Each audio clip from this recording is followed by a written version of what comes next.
মৰমৰ ছাত্ৰ-ছাত্ৰীসকল আজি মই আলোচনা কৰিব লৈছো ক্লাস 12 ফৰ ম্যাথমেটিক্সৰ chapter 3 exercise 3.1 question number 7 question number 7 টো হল find the value of a b c and d from the matrix equation টো এনে ধৰণৰ আছে আমাৰ ইয়াৰ পৰা a b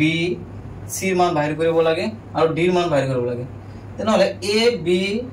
c আৰু d ৰ মান আমি কেনেকৈ বাহিৰ কৰিম যেহেতু এই দুটা আমাৰ ম্যাট্ৰিক্স ইকুয়েশন আছে ইয়াত মই লিখি থৈছো as the two matrix are equal এই দুটা মৌল কক্ষ বা ম্যাট্রিক্স আমাৰ কি আছে সমান আছে their corresponding element are equal তেনেহলে আমাৰ corresponding মানে opposite যেটো আমাৰ element থাকিব এই element equal to আমি এইটো সমান লিখিব পাৰো যেহেতু their corresponding elements are equal আমাৰ বিপৰীত থকা বা opposite সাইডত থকা মৌলটো কি হ'ব সমান সমান হ'ব অৰ্থাৎ opposite থকা এলিমেন্টটো সমান অৰ্থাৎ a minus therefore a minus b equal to আমি কি লিখিব পাৰো -1 লিখিব পাৰো যেহেতু corresponding elements are equal then a minus b সমান সমান -1 this is number 1 equation and similarly 2a plus c equal to আমি কি লিখিব পাৰো ইয়াৰ corresponding যেটো এলিমেন্ট আছে এলিমেন্টটো হৈছে আমাৰ কিমান 5 গতিকে 2a equal to আমি কিমান লিখিম 5 লিখিম এটো equation number 2 again 2a minus b equal to আমি কি লিখিব পাৰো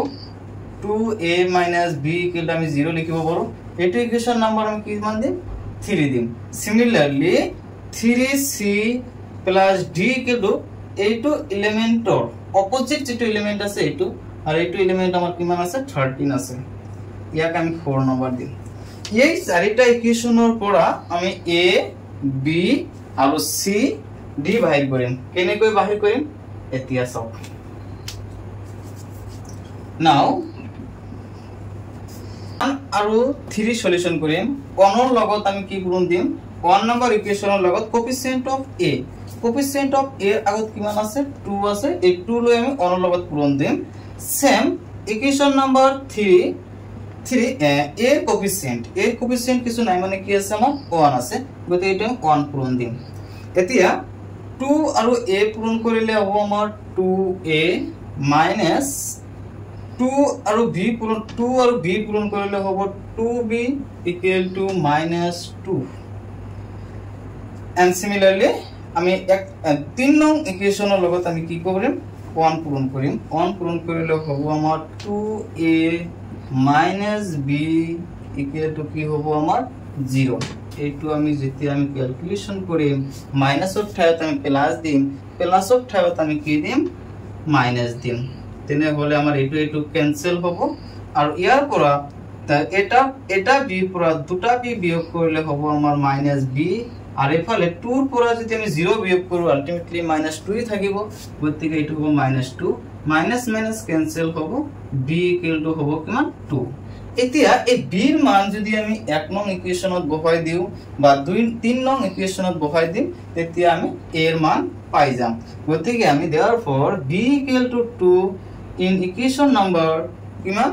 1 ত বহাই দিম 1 ত যেতিয়া বহাই দিম a ৰ মান কিমান আছে 9 minus b মানে কিমান পাইছো আমি 2 পাইছো সমান সমান -1 from equation number 1 then a equal to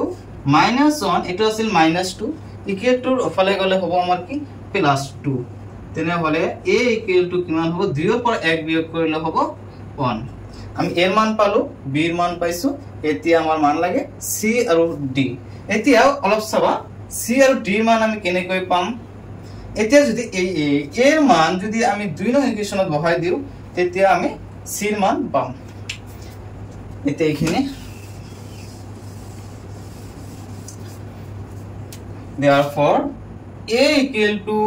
1 in equation number a equal to 1 যেতিয়া আমি 2 নং ইকুয়েশনত বহাম 2 নং ইকুয়েশনত বহালে হ'ব আমাৰ 2a এর মান কিমান আছে 1 plus c equal to কিমান আছে আমাৰ 5 তেনলে ইয়াত আমি কি দিম 5 দিম তেনেহলে কি হ'ব 2 1 গুণ 2 plus c equal to 5 c equal to 5 এটো প্লাস এর c ইকুয়াল টু এফালে গলে হবে মাইনাস গতিকে c ইকুয়াল টু হবে আমার কি 3 তেনেহলে আমি a এর মানও পাইছো b এর মান পাইছো c এর মানও পাইছো এতিয়া আমরা ফাইন্ড কৰিব লাগে কার মান d এর মান এতিয়া যদি আমি c এর মান তো যদি 4 নং ইকুয়েশনত বহাই দিও তেনেহলে আমি কার মান পাম d এর মান পাম putting da value of therefore putting the value of